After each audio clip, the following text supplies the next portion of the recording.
Hello everybody, it's me, Fee, or Fiona Timms, otherwise known as White Zulu, author of my autobiography of the same name, and I welcome you all to another chapter of my book. I do hope you're all enjoying my life story, and I must thank all of you for being such dedicated subscribers, especially those who have written such complimentary comments below my videos. They are much appreciated. I would like to point out that the previous South African flag hanging on the wall behind me is not a political statement. It is simply a piece of history in the background of my first 50 years of my life, being born and growing up in my beloved mother country, South Africa. My autobiography, White Zulu, is not a political commentary, and frankly describes my experiences of growing up with the Zulu tribe as my family. That flag is simply a piece of cloth signifying the history of South Africa. It was originally used by the Union of South Africa from 1928 to 1961, and later the Republic of South Africa until 1994. What do you mean by a place? She asked, looking puzzled. Our own home, Fred said quietly. But darling, this is your home, she cried in dismay. It's always been your home. She picked up her wine glass and took a big gulp. Oh no, I thought, here we go. No, Mummy, we need our own place. A house for just the two of us and our baby. He was speaking to her slowly and deliberately. He wanted this discussion to remain calm and reasonable. Bar looked at Bob. Did you know anything about this? She demanded. He looked affronted. Certainly not, he said indignantly. This is the first time I've heard of it. And he took a large swallow of wine from his glass. We're serious, Mummy. We're not going to be able to cope with our new baby here. It's just not geared for infants, and we don't want either you or Weenie to be disturbed at night. You know how badly she sleeps, and then she crashes around, slamming doors and waking everybody else. Good call, I thought. Using that reason, however devious, might just have the desired effect. Bar was silent for a while, fiddling with her fork, staring at as she turned it over and over in her fingers. She was obviously thinking about this problem. Finally, she lifted her head. If you don't want to live here in the big house, there's a crofter's cottage vacant on the edge of the small loch, the wee loch. We could put you in there after we've done it up with some paint and new carpets, although I simply can't see why you'd rather move out of here, where it's so comfortable. She swirled the last remnants of her drink in its glass and then drained it. But won't it be a huge bore for you, darling, having to drive over from the croft to see to things on the estate, when you could simply walk down the stairs? Fred sighed imperceptibly. No, sorry. I haven't explained the main reason we want to move out. I want to work at a proper job, on a construction site, doing what I'm qualified to do.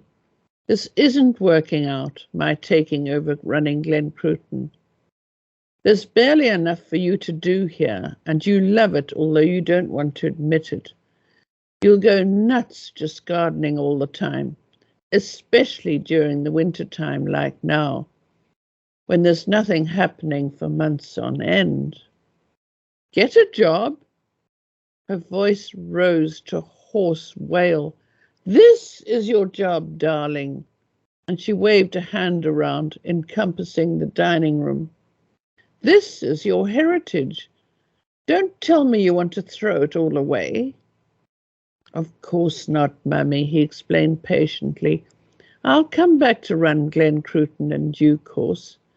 It's just that you're not really ready to retire from managing the estate just yet. I can tell. It's been so obvious these past few months that you can't bring yourself to let go yet. Bob, do something. Tell him. She turned to her husband, who had lit his cigar and was puffing pungently, reeking smoke rings into the air. He shrugged. It looks as though Fred's made up his mind, he replied. I think he does have a point. You've got to face the fact that you won't be content with spending the rest of your days grubbing in the garden. I know you enjoy the day-to-day tussles with the crofters. You find it stimulating. Secretly, I wondered if Bob had been becoming quite alarmed at the thought of Bar at a loose end, wandering about with too much time on her hands.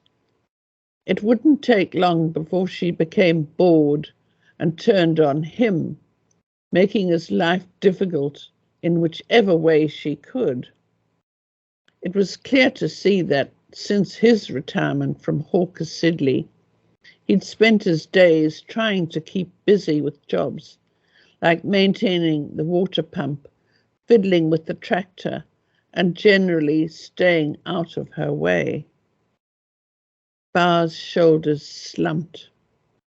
I wondered if she would carry on arguing and put up a fight over this new development as a matter of principle. She didn't like losing control under any circumstances, and she'd put a lot of time and effort into inveigling Fred back to Scotland. I doubted that she would give in so easily, but it appeared that I was wrong. Dismissively, she turned her back to Bob, realizing she wasn't going to get any support from him, and, putting on what looked to me like a brave smile, she said to Fred, What about getting a job here in Oban then, darling, if you insist on working in construction? Then you could move into that croft I was talking about. Let's go and have a look at it this afternoon, shall we? Bar's spirits had risen again, and she became quite animated as I could see her excitement at the prospect of a new project, renovating this cottage. I was surprised that she'd caved in so easily, but I was also delighted that the discussion about our decision appeared to be going smoothly, and she was making contingency plans so quickly. Somehow, I must have underestimated her. Well, I've already asked around, said Fred, and there's nothing in the offing right now. But I've got 2 interviews up north of here the day after tomorrow. We'll have to see what comes about from those. However, let's go and look at the croft anyway. You never know. This was to mollify his mother, and he cast a glance at me, who, unsurprisingly, had been left entirely out of this discussion, as if my future wasn't remotely involved in any of the decisions being made around the table. He and I both knew that, even if he couldn't find work in the Highlands, at least Bar was talking of our moving out of the house without throwing too much of the conniption we feared she would at first. Perhaps we could have a compromise after all. After lunch, we drove around to the other side of the small loch, past the bungalow, an enchanting holiday home which belonged to the aunts, the late grandfather Mackay, Ferrier Mackay's 3 elderly sisters. bungalow was a long, sprawling house next to the loch and had been left to the aunts in Ferrier's will as a place for them and their families to come up from London to spend summer holidays trout fishing and walking over grouse moors, deer stalking and picnicking. The croft was an attractive whitewashed stone double-storey building with butt and ben chimneys. I'll just explain the butt and ben. If you see typical pictures of Scotland, the houses have two tall chimneys on either side of just one building of 2 stories, looking like ears, as I always thought of them. And the butt and ben comes from the old Dutch, which somehow crept into the Gaelic language, meaning boter and binne. So the house, effectively, you were either in it or out of it, boter of binne. And I learned that somehow, I can't remember how, but I thought that was a little bit interesting. And so all those little crofts had butt and ben chimneys, like tall ears on either side of the square house, and had 2 rooms upstairs and 2 downstairs. There was also a bathroom upstairs and a basic kitchen with a stone sink at the back downstairs. The little house was built just below the ridge of a hill overlooking Oban and had its back to the loch, which was hidden beyond the rise behind. Excuse me. There was a magnificent view of the entire bay from the croft, and although exposed, there were no trees anywhere near it, just heather, bracken and gorse bushes, and I rather liked that. I preferred the open spaces, however windy it might be, to that crowded-in feeling with pine trees hanging over me, which I found so claustrophobic about Glencruitten Castle. Even now, in late winter time, as we walked around the outside of the building, I could picture the sun, when it shone properly, pouring in through the front windows. The walls were nearly 3 feet thick, making the windows and doorways quite small for insulation purposes, but inside the house it felt cozy and, best of all, so tiny that there would only be enough room for a very small family. A couple and a baby would take up every inch of space available. I loved that idea. I'd had my fill of living in spacious luxury and sharing with others. Attached to the house at the back was a byre, which is a barn, built from the same stone, which had an earth floor covered with fairly fresh sheep droppings. We paced about inside, and then I walked out and, muffled up warmly in my thick coat and woolen Aran hat, I sat on a rough stone bench built into the wall next to the front door. Scattered around my feet were more sheep droppings, which gave off an oh so familiar smell, evoking those wonderful spring days on the farm, when the shearing gang used to round up and clip our 5,000 head of sheep, singing Basotho songs in their deep, harmonious African voices. I relaxed my back against the chilly stone and gazed out at the view. Clouds scudded over Kerrera Isle, casting moving shadows over the small, uninhabited island in the watery, intermittent, early afternoon sunlight. Green grass changed shades from pale to dark, and the rather inhospitable-looking granite rocky cliffs which held the island so high out of the sea became almost silvery when sun lit up their wet surfaces, then fell back into black as pitch in shadow. I watched 2 fishing boats making their way back to Oban harbour. Both hulls were painted brilliant blue, and their decks were laden with bright orange and yellow ropes and basket-like lobster creels. Their bows butted through the choppy water, sending up little bursts of glittering spray, and their wakes carved a V behind them, drawing a swirling cloud of white gulls to follow in swoops and eddies. I felt if I could sit and watch the bay forever, in spite of the cold wind which knifed around the corner of the house. There was something so friendly about the bustle of fishing boats, and the colour of the water changed every few minutes from deep blue to dark grey-green as clouds moved past the sun and light fell on the sea from different angles.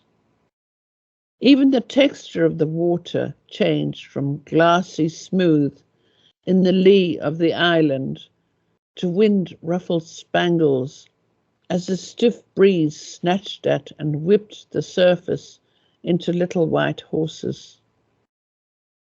I loved the way the sheep-cropped green grass crept right up to the front step of the croft, and gorse bushes grew so close to the white stone walls that their dark green prickles actually touched the painted surface, making the faintest scratching noise as the wind tugged at them. Coppery brown bracken grew everywhere and rustled dryly as I moved my boots around among its stems. This informal wilderness right up to the very walls of the croft gave me so much more pleasure than any kind of a garden would have had. I'd had my fill of formal gardens and their 2 obsessive chatelaines, the other being my mother.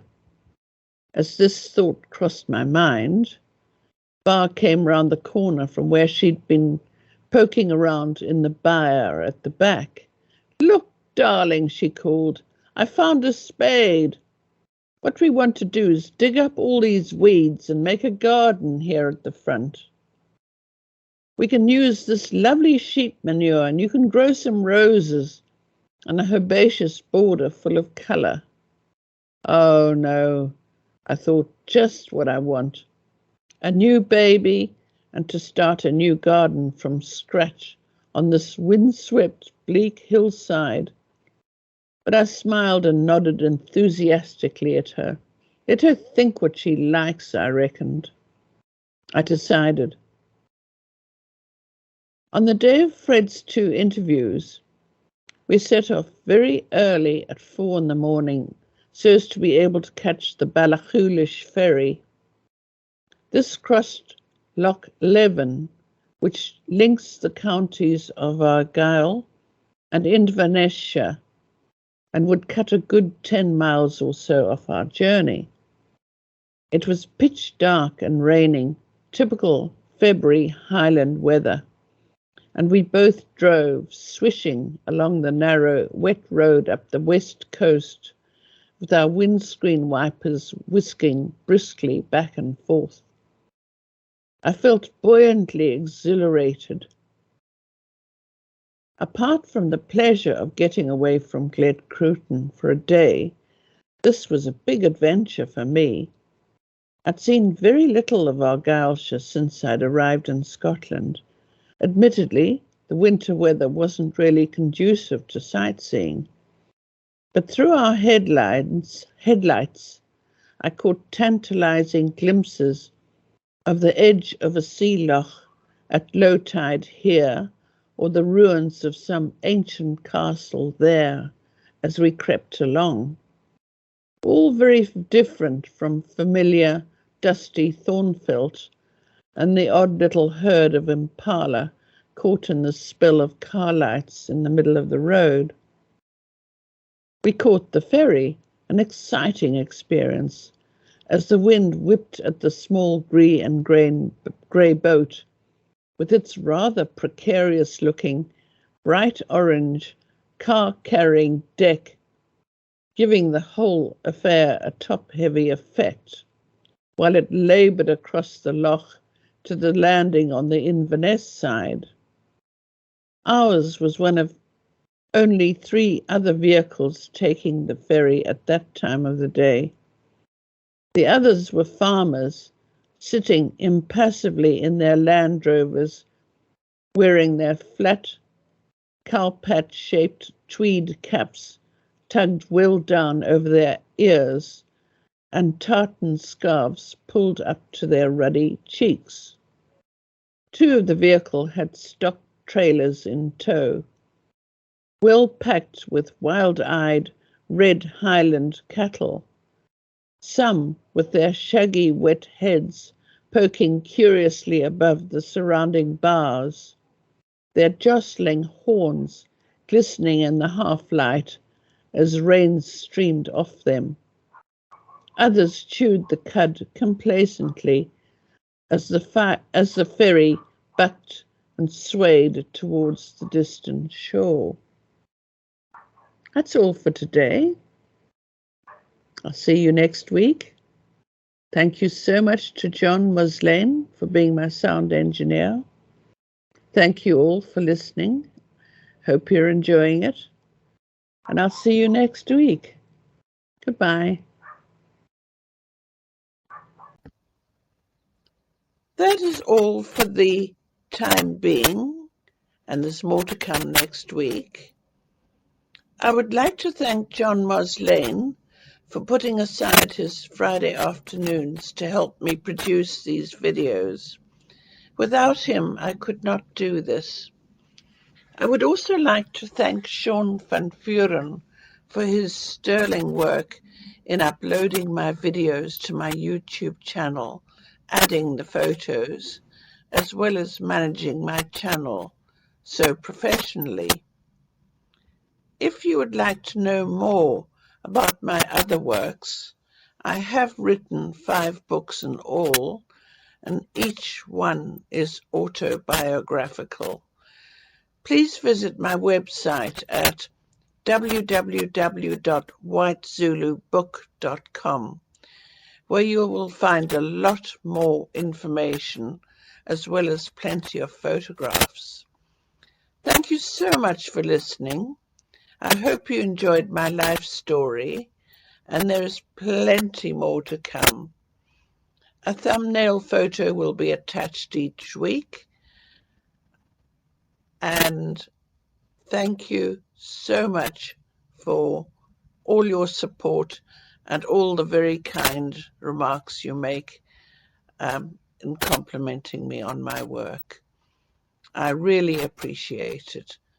Goodbye.